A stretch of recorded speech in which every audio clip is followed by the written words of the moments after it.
of Pastor Tony, on behalf of Teacher Anita, on behalf of Teacher Chirabo, I am privileged to lead that same anointing.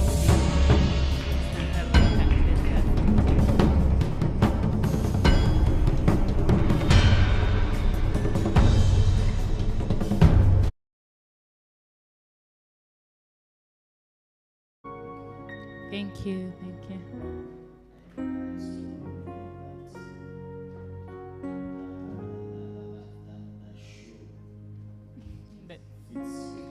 Not really, not really. I'm trying to put in tissue so that it fits.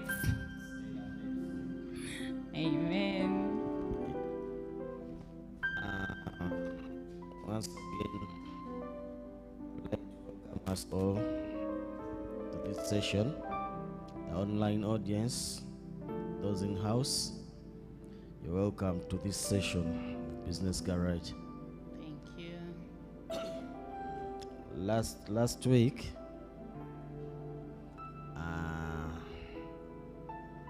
we didn't have Business Garage Yes, yes. due to some reasons, but we are glad today we are back. By the way, yes. Yeah. We should not take life for granted. We should not take some people for granted. Last Sunday, we were not able to have Business Garage because one of the members was not feeling well. So now that we have him today, let us even receive what we were supposed to receive last week, if I may say. So we celebrate the life of Mr. Nkalvo. We celebrate the grace of God upon Mr. Nkalvo that he's here. By the way, we should thank the Lord for Mr. Nkalvo. He was not well last week. Yes. So today we've been looking at business networking. Yes, yes. I at times feel like maybe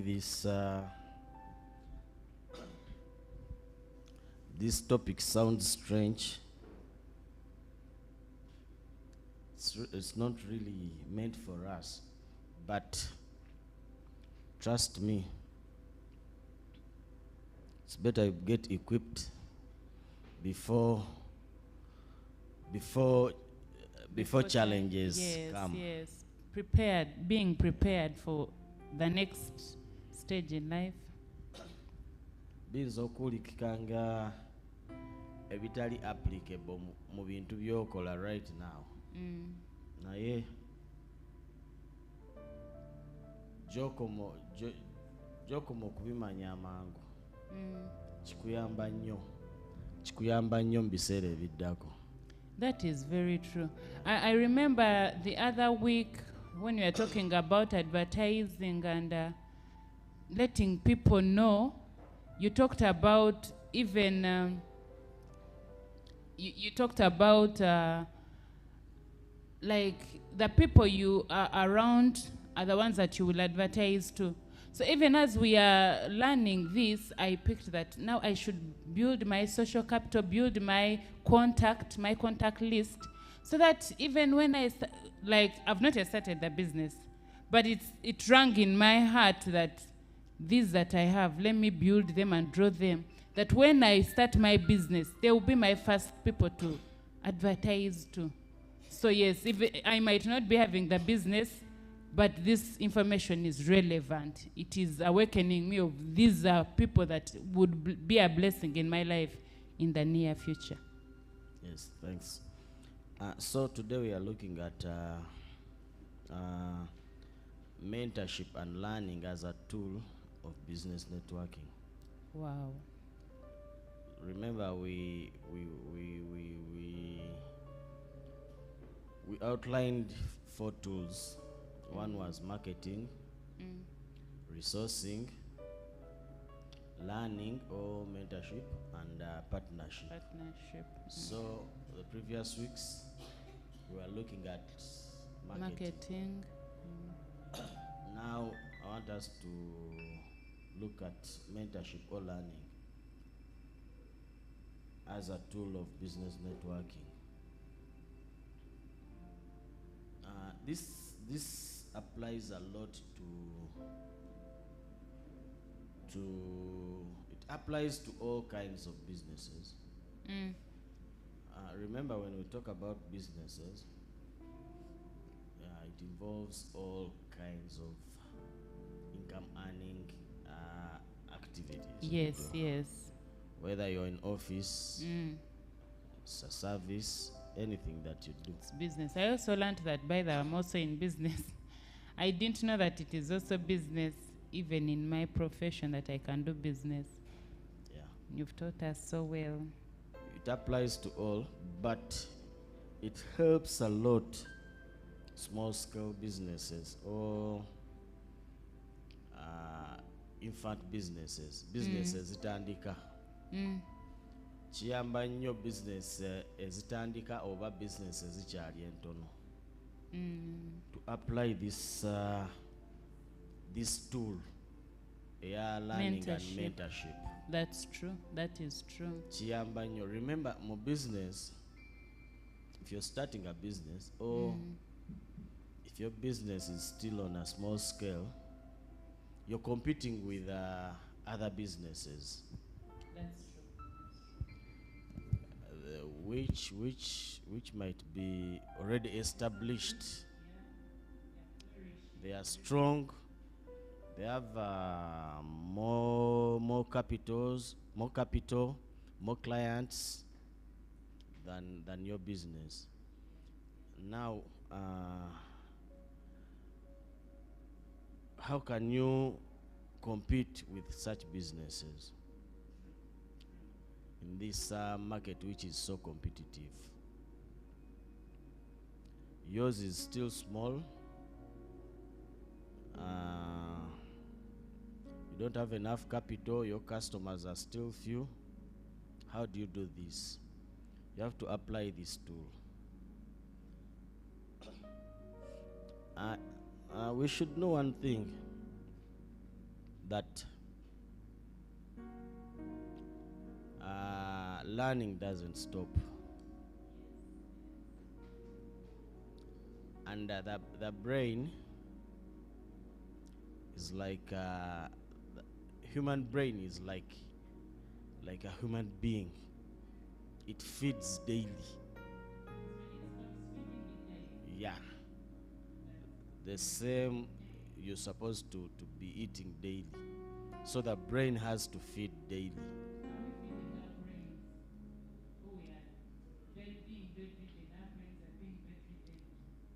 The brain has to feed daily. And the brain, the best nutrition for the brain is learning new things. You can feed your brain with old ideas, old things. That's not the best nutrition. Ngera omwana bwalya a kind of food nga yemu health condition ye teba nungi. So if you keep on feeding your brain with old ideas, yeah, it means it will be affected. Yeah.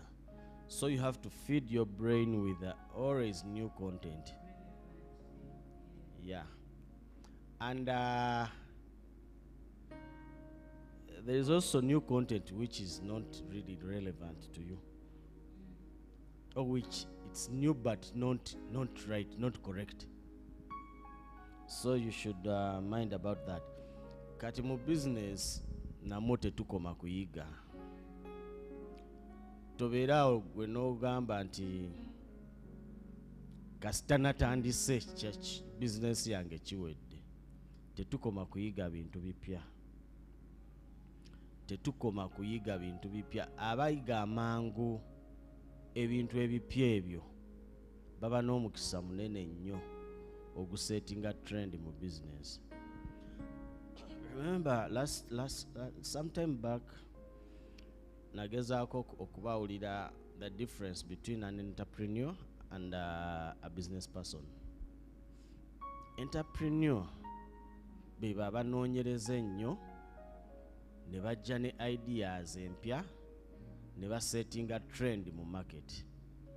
These are referred to as the market leaders. Bebo abantu abagwa mu eyo category. Kata business person, these are market players. Bo bagenda n'ekizze kye basanga mu katale kye bagenda nakyo. Naye ba entrepreneurs banoonyereza nnyo. Kyova olaba buli kiseera wabawo ekintu ekipya ekijja. We are lucky. Ntosobola n'okukoppa ekintu naye nga tomanyi ani yakitandikawo. N'okoppa bukopi n'ogendera nga tomanyi na details nnyo zikikwatako. Oluusi oyinza okukoppa ekintu nga for example, you can take a shortcut naye nga tekutuusa wakaawo. Naye olw'okuba olabye nga ye shortcut yeri ku Google Map. Google Map neetuuka ng'ekomya ku kikomera ekyo naye ng'osula mabega waakyo.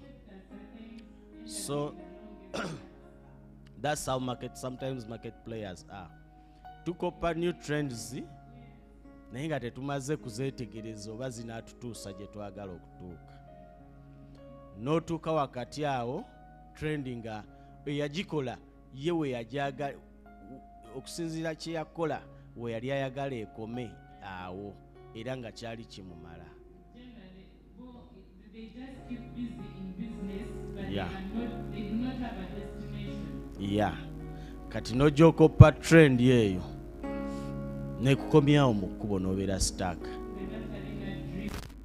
Remember, you can't set anything, you just follow. Kati nekino oluusi bwe kibeera to business persons, business people.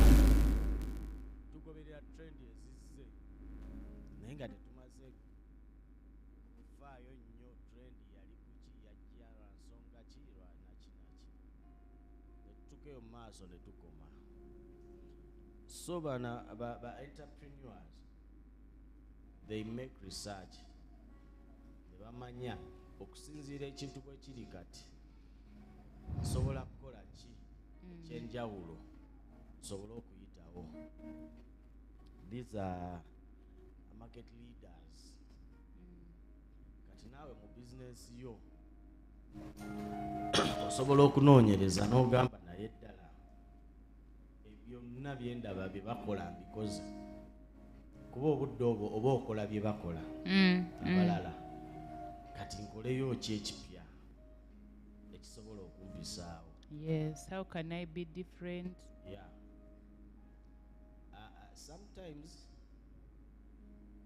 tulinda embeera ng'emaze kuzibuwala nnyo ne tulyoka twagala okubaako ne kye tuyiiyaawo. Naye oluusi osobola okuyiiya pulaani empya naye nga condition mwoli tekusobozesa kudda afloat. Business yo yasinkinga dda. You can't get afloat. Tosobola. So twemanyiize nnyo ne mu mbeera ennungi okuyiyizaamu. This applies everywhere. Abantu abasinga obungi balowooza ku kigambo okusaba n'okusiiba nga waliwo embeera emukubye. That is true. Mu mbeera ennungi they don't. So twemanyiize mu buli mbeera ne weeba nnungi okulaba nga kyonna ky'olimu okyongerako mu maaso okyongeramu. Naye waliwo oluusi embeera lweba mbi. You choose to fast as a step of faith naye nga n'ekyokulya obadde tokiyine already. So already you're fasting, toyina kyakulya. And again you choose to fast as a step of faith. So n'obuzaabuza olwo either osiiba kisiibo kya gavumenti oba osiiba kisiibo kino ekya Katonda. Actually, I've heard of people who fast because they want to lose weight, and they also call it fasting number. Is that also fasting or just? Oh, yes. So mu business tuleme kukola bwe tutyo. Tolinda mbeera kuzibuwala nnyo. Olyoka ogambe nkoze eki. Ojja kufuna idea entuufu naye nga tokyasobola kudda waggulu. So, Mr. Nkalu, I'm thinking with what you've talked, that the business people are those that are doing business because they want to survive. If they are surviving, they will stay wherever they are comfortable. When the situation becomes tight, they will shift to another, and that will keep them surviving. But an entrepreneur will do something that they have searched about. Even when it might not be thriving, they will keep on searching on that item to better it, to thrive in it, because maybe they love it, or they have a vision for that particular business. Yeah. The easiest way to understand this, for instance, people go to China to do business. You go to China, you know, people buy clothes from China. You go there, you buy jeans, whatever you do, you buy from China. And there are other people who go to China to find out what can really thrive here. Nga tekibaddeewo mu market eno. Kiki ensobola okujja China nendeeta mu market ne kikola ssente. Bw'atuukayo n'akireeta mu market wano ne kikola ssente. Kati ne wabaawo bano abakoppa ekintu ekyo. Balyoka bagenda e China okireeta. Bagenda okituusa wano ng'ono yakola dda ssente. Yes. Ate ye ng'olwaddayo ate kukoppa kipya. Those are the entrepreneurs. Oh, yes. Kati bano abakoppa ekiri wano nga kye kikola ssente ne bagenda eri ne bakireeta. Abo be ba business people betwogerako. Ono bw'ava wano n'agenda eri ne design ye empya ne bagikola nejja wano ne trending nnyo nga yeriko. Oyo entrepreneur. Gwe bw'okoppa nti kati ye eriko kangende nange njireete. Ogenda otuuka wano ng'evuddeko. Yoyo business person. I get it. So oluusi ne weesanga nga bali abasettinga trend bo always bayitawo buyisi. So ne mu business zino ezaffe entono osobola okumanya kiki ensobola okukola right now. Kuba ffenna tukola ekintu tukola A to D. Kati nze kangiseewo ko nkole E. Kiki ensobola okukola ekisinga ku kino kyendaba ekya bulijjo kye tuliko ffenna. Kiki ensobola okukola. Buli lw'obeera nga weebuuza ekibuuzo ekyo ojja kunoonyereza nnyo olabe kiki osobola. Remember, buli kintu kyonna ekipya mu market ne bwe kiba kitono kitya kirabika nnyo, kiwulikika nnyo. So bw'okitandika abakoppa amangu bajja koppa naye nga tebakitegedde bulungi kye bakoppa. Abaagala okukyetegereza ennyo bakikoppe bulungi bajja kgenda okikoppa nga gwe wakikolamu dda nga wafuna dda ssente. Bwe bityo biba. People have been in this business of makeup mu Kampala. They do makeup biki bwe bityo. Waliwo abagezigezi abaasooka ne bagenda ne bayiiya simanyi okukuba akasige. I have a friend y'omu ku abo abaasooka naye yali mu makeup naye kati n'agenda South Africa n'ayiga ebintu ebyo. Olunaku abeera ne you book. Wow. Nagamba weekend onzijjudde oli wa week ejja. obwo obusiga emitwalo 6 simanya repair emitwalo 15. This is someone who pockets 6 millions a day. Wow. Simanya busige ate nga bakasitoma gye bali wabula muli ba wiiki ejja. Right now bagenda bawerawerako ababikola naye abana ababisookamu. Remember bakola dda ssente ate bakola dda erinnya. Kuba namulaba mbadde mulaba ng'ali mu makeup for quite long. Wow. Era mulabye nga atandise ebyo. So bano abalinda babayiyize, they are still doing this makeup. Kwa bulijjo simanya 2.5 oli repairing that mitwalo 15.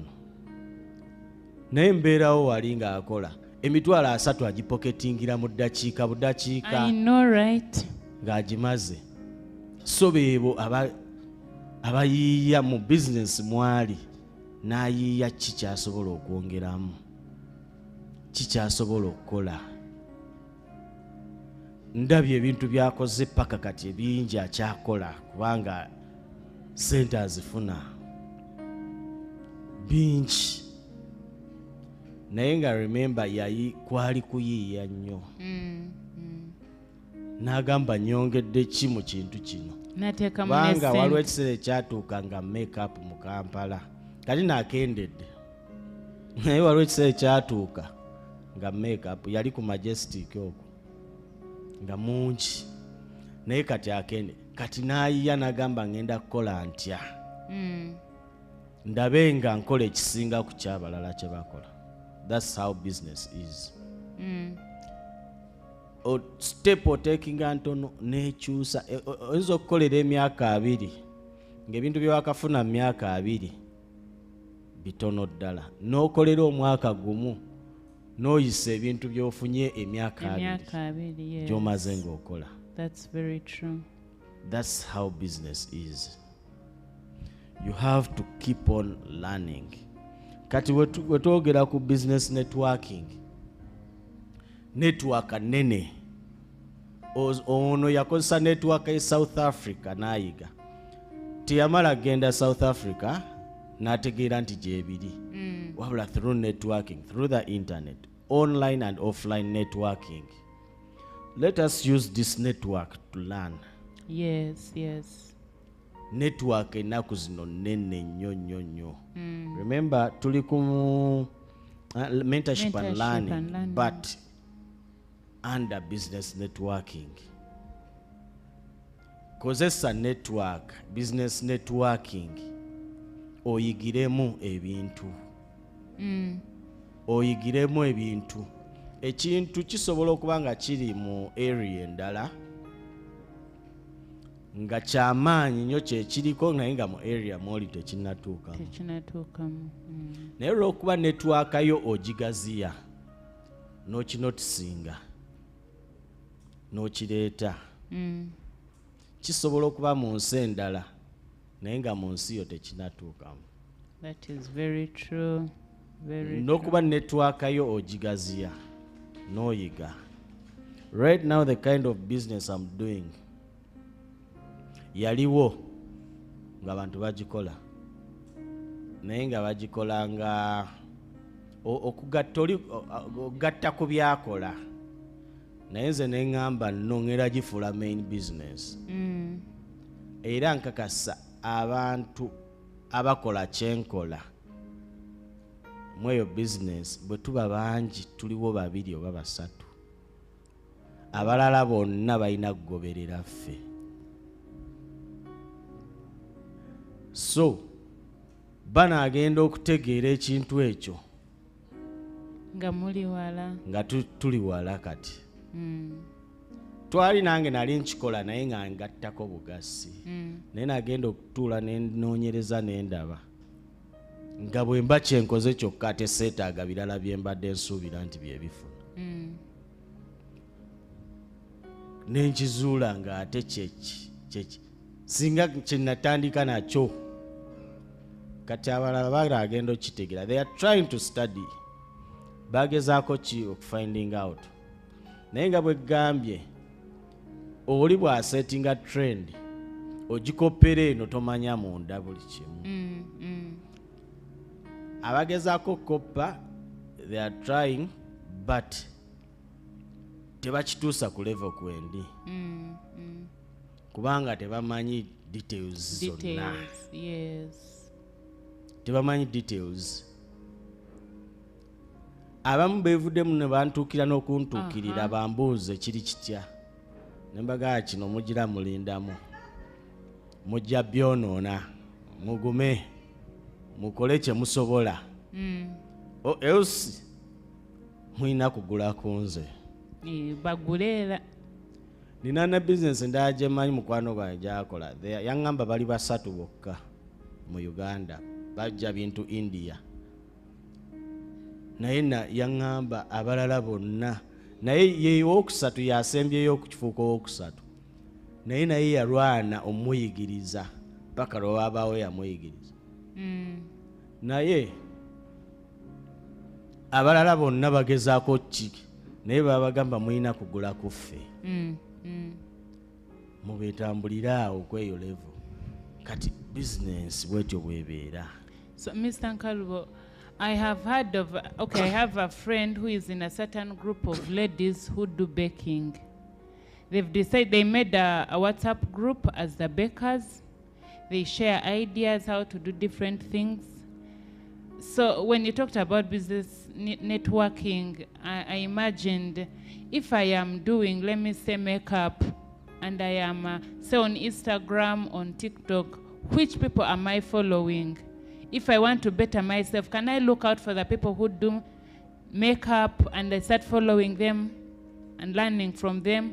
Talking about your example of that particular business you're dealing in, have people made efforts to come and get close to you, to get to know the details?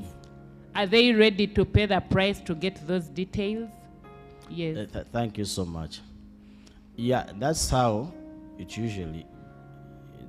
they usually do it. You can network to get ideas, but you who gets the idea late, osanga bali bakola dda. Yes. Ate osofuna idea nga teri detailed. So when you're networking, gezaako kulaba nga network yo gye expandinga esobola okunona ku ideas ezitali woobadde. Oleete ideas mu kifo ekyo ezibadde teziriimu. Yes. Expand your network. Kubanga musobola okuba nga mulina network naye nga ideas ze muyina era ze zimu. Same ideas. Abannayuganda bonna basibaka notless like this. Yeah. So if you take a step and expand your network and you learn something new. Yes. These days it's easy to learn. You can learn online without paying or paying something little. I see people here in business communicating to Chinese. Nga akola naye nga abuuza omuchina wano nkikoze ntya nga kiganye. They are online. Wow. Yes. Namugamba do this and this. Nga ate tasasula yeeri naye bamuyigiriza. For instance, on YouTube kuliko lessons nyingi tosasula gwoziyigirako. Yes. You don't. Nyingi nnyo. Just load data for 1,000 and get wisdom. Yeah. Nga tosasula. So there are people willing to teach nga tebasasula. Ebyokuyiga bingi nnyo. Gwe kasita omanya nti nkola ekintu bwe kiti.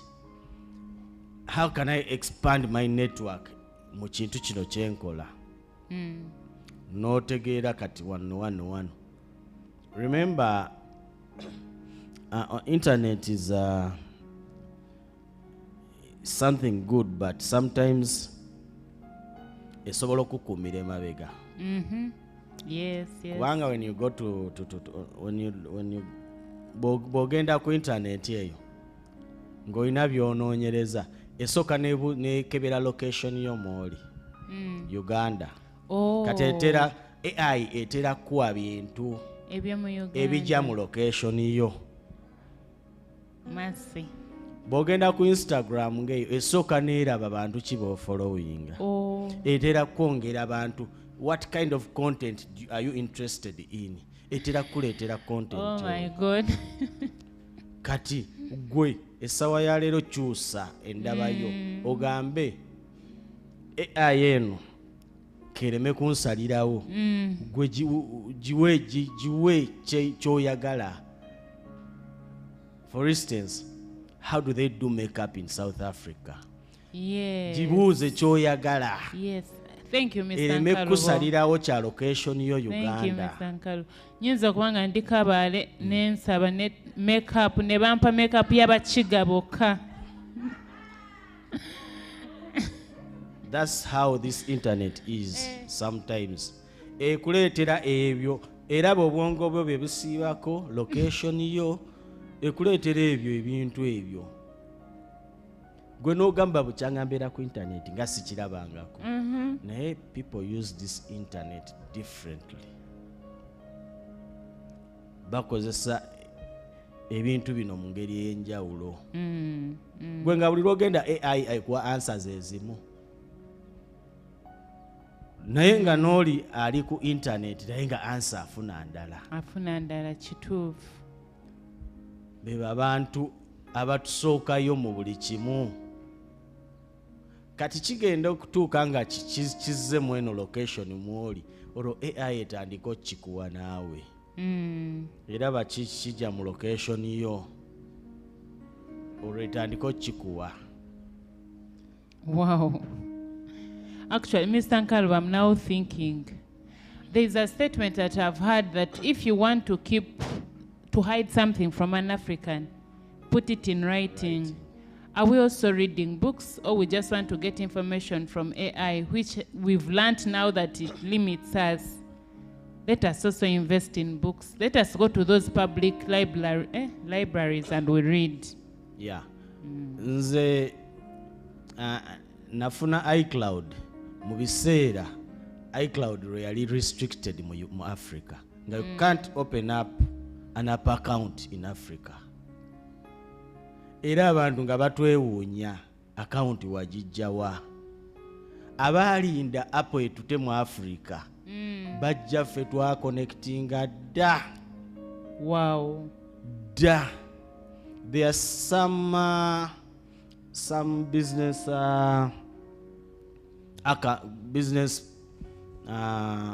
pages nga they are restricted to UAE. Wow. Naye nga ffe tuziina. Ng'era tukebererako ebintu ebiriko ebitrendinga. Naye nga mu Africa ne bw'ofa otya tosobola gidownloadinga. Naye tuzidownloadinga. Buuza otya abantu people are ahead of time. Abantu bakozesa VPN ne bakyusa location. Nagamba kati if it's restricted in Africa kati ndi America. Wow. Era ne bamulaba nga ali America ne bamukkiriza okudownloadinga ekintu ekyo. Banange people, if you're being blessed, if you're learning, receive the wisdom. Kati go bw'olinda ekintu basobola okukikkiriza mu region mwoli. Abaasookayo bagenda kuba bali wala. Mazima. Nze nafuna Apple account nga tekkirizibwa mu Africa.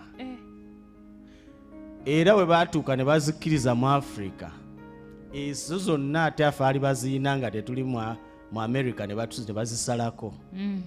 Olwo nga batukkiriza eza region yaffe. Ne batudisconnectinga. Naye nga my account was in 2012. Wow. 2012. The first Apple product yesimu yali mu 2007. awo mu myaka egyo twali bakabaka. Wano later nga 2015, 16, 17 ne batusalako Ngoro Africa bagikkiriza. So we used to do wonders. People used to pay us. Nga tebamanyi bintu bino bikolebwa bitya. Olina okuba nga oli ahead of time. Mr. Nkalwa, waliwo a certain prominent person, is he prominent or a TV person that said, mbutoli mwavu, omutwe ogwo gwe mwavu, omutwe gwange, Mr. Nkalwa oli mugeze, ensonga lwaki ovugeza emmotoka. Wow, this is great wisdom. So make sure you learn something new in your business to make it better. For real, yeah. To make it better. Fenna tukolera business ku level emu. Naye abamu batusinga capital, abalala batusinga experience, abalala clientele base yaabwe nene kuba baludde mu kintu, batusinga connection. Yes. Ogenda basinga ki? Ekyo abasinga kye batannamanya. Ekyo abasinga obungi kye batannategeera. Olaba n'abo balina sente nyingi mu business, abasinga tebanate. That's how you see business ebeera nene nnyo mu mwaka gumu negwawo nga waliwo ebipya ebyajja. Oli mu bunene bwe n'asigalirayo mu bunene bwe naye ng'asiimuuka mpola. Ebipya ebyajja ne bimusuula. Kati abo abanene abamu nga bwe ngambye, abantu abali mu comfort zone tebafaayo kunoonya. Abanene abamu bali mu comfort zone. Kati gwe tonatuuka mu comfort zone, oyina only one way out, kunoonyereza. Omanye kiki ekyenjawulo kye nsobola okukola wano. Nsinge ku byabali bye bakola. Yes. That's the only way out, Joyina. The only way out. People, let us not let our minds die, not loading information. Let us feed our minds. Let us utilize every time you have. Don't overgo on WhatsApp. Don't follow people on TikTok. Now let us invest in looking out for information. Change locations, use VPN, go to London, see what they are doing in London. How are they doing that makeup? How are they plating the different hairstyles in London? Let us keep our brains active. Another thing in business, through learning and mentorship, you can also enlarge your market. Yes. Oyigiramu obukodyo obulala bw'osobola okugaziya market bakasitoma. Funa bakasitoma. Kuba kati tusazeewo ffenna tulina ekyokulwanisa kimu, kukolayo kipya. Kubanga bali be tukompitinga nabo batusinga bingi. Batusinga bingi. Yensonga lwaki olaba essaawa ya leero osanga farmers ng'eyina, for instance, First Farmers eyina bakola deliveries nga 10. Kyokka yesinga obunene. I admire those people. Be banene, be basettinga trend, be bayiya n'ebipya. They have not settled. They are not settling. Kati eddagala likusanga wooli, ogenda bugenzi online ne balikuleetera. Kati ate akompitinga nabo, ne bw'omukubira essimu ayinza ogatuli bizemu. As long as akoze obukadde bwa 2 olunaku, he's comfortable. Akompitinga ne bali abali ku top. Javas, they do deliveries everywhere. Ogenda ku restaurant awo nobagamba nsaba ndetereko emmere ku dduuka, tetulina mwana afuluma. Do you see how business is? Bali abanene ate kati ate era be bayiye ebipya. Kati ogenda okulaba ennaku zo ne KFC yatandise delivery. ogenda okulaba kati gwogenda okukola delivery aya nga budde bwayita bantu balina they mulimu buno obuglovo buki they subscribe gwogenda okwagala okukola ebintu ebyo nga budde bwayita dda kyokka ne bali ababiyiiya bali bantu kati naawe mu ekyo kyokola yiiyaayo kyoyiiya kisobola okuba nga kizitowamuko ng'okitandika omanyi abasinga obungi bwetyo bwe tubala bizinesi bwe nkola delivery client tagenda kumpa transport mbadde ndyako mutwala ate nzigyeko ebbiri eza transport kitandike bwotyo ng'oziggyako nze mu business ne woba onsindikira $5,000,000 tosaako zijjayo ennaku zino banka yansabye statement yange ya mobile money nga baga sente nyingi zenzisa ku ssimu nga zigenda mu banka ne mbagamba bansindikira kati nze bakasitoma tamala kumbuuza zijja buzi kubanga sisaba zijjayo $5,000,000 oli olina omusaba $5,000 nze sisaba zijjayo kusooka kinyigamukko naye kituuka ekiseera ng'ate ofuniramu nnyo kali gwe nagamba ate nkolere delivery n'asasula transport bw'oba olyako $2,000 ezo osoozeefiiriza ne kikunyigamukko kati naye mu maaso awo ojja kulaba nga kyekikuyisaawo ekyali kikunyiga kyekikuyisaawo obudde obwo. Actually, Mr. Nkalubo, in my senior 6 vacation, I was working in a hardware shop and it's owned by Indians. I realized that Indians, bayinza okuleeta akasawo ka cement, ng'amanya agenda kulyako siringi nga 2 era n'akatinga the price, asigale ngali wansi compared to the other hardware shops. But because he knows maybe I'm going to build a number of clients, people will come in, even if I'm getting 200, but I'm making more sales. They focus on the more sales than the profits. So I'm thinking also that thing of the mobile money, do not focus on the profits. Let us now focus on the clients that we are getting, the customers that we get. At the end, the more clients you get, yes, the more profit. Kweza okubanga oyina batono ngo buli omu omufunako sente nyingi. Oli ayina abangi nga bafunako ntonotono. Nabanga ki. Ate there is something funny in business. Edduuka eririko abakasitoma abangi. Yes, that's n'abalala kwe bakyama. That is very true. Ate liringa kkalu. Naye nga bano bajja, not that bategedde lwaki mmwe abangi muli wano. Naye that's how it is. Awali abantu n'abalala we bajja, awakalu tebajjaawo.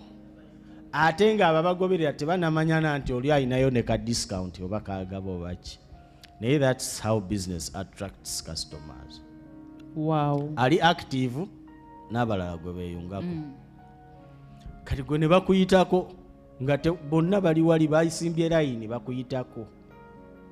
Naye nga price oli awo mutunda yeemu.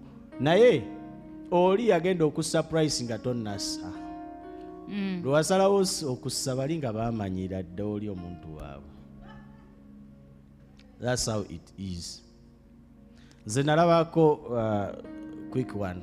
Time is running out. Nalabako omuntu mu business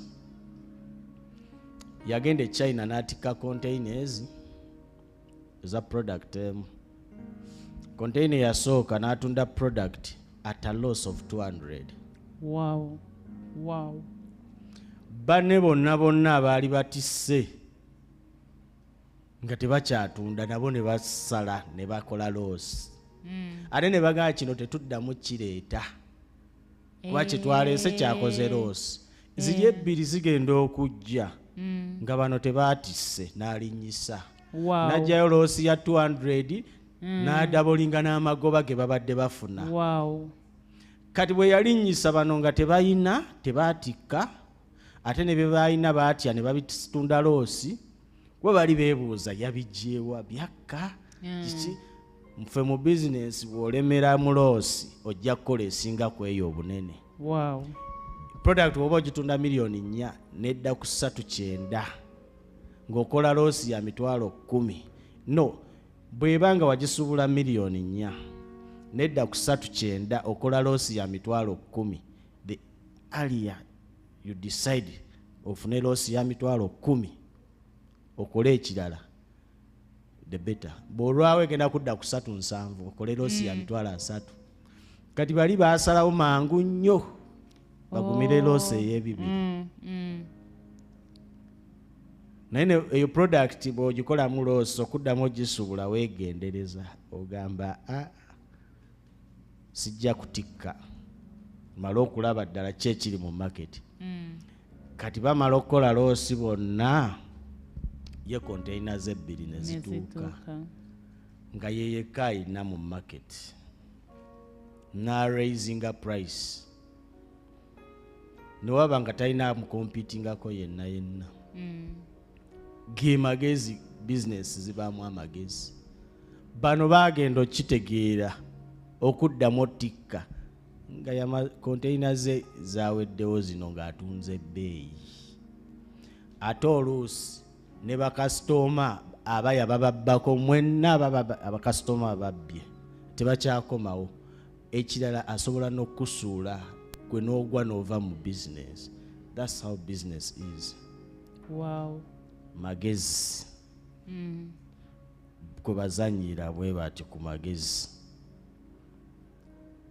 bebo setting a trend mu business. Let's be the trend setters. Yes. Not the market. Bano beita ba market leaders naye nga si be setting a trend. Let us be trend setters, let us be entrepreneurs. Yeah. Mukama yebazibwe. We celebrate this knowledge, Mr. Nkarubo. Yes. Yeah. You have the closing remarks. You know, sometimes wisdom tries to chase you. But we are very fast. But you run faster than wisdom. Make sure you receive that wisdom. Mu budde bwayo. Yes. Where it shall be relevant. Yeah. Osobola okukikozesa mu budde. So, dear church, what is the state of your mind? I pray that it is awakened. I pray that we shall keep our brains to activity. I have just realized that as Africans, or personally, let me not generalize, we are how we are because we have not activated our brains. We've not put our minds to thinking. Mr. Nkarubo has opened my mind personally, my eyes. We might be somewhere and you feel you are so comfortable as long as I have what to eat and what to put on. But let us use our minds. God has given us, has blessed us with wisdom. It's only that we've not opened the key, we've not plugged in to use that knowledge that He has given us. Thank you so much, Mr. Nkarubo. Thank you. Mr. Nkarubo, you're such a generous man. Thank you so much for equipping us. Yep. You are welcome for the celebration service. Please do not move out. And I was feeling like people who came in late, you missed. Next Sunday, be on time. This is great wisdom that we are receiving. And online, we had a few people. This is great wisdom that people pay a lot of money to get. Share the link to different people. Bless them. You never know. Yeah. God bless you. Have a good day.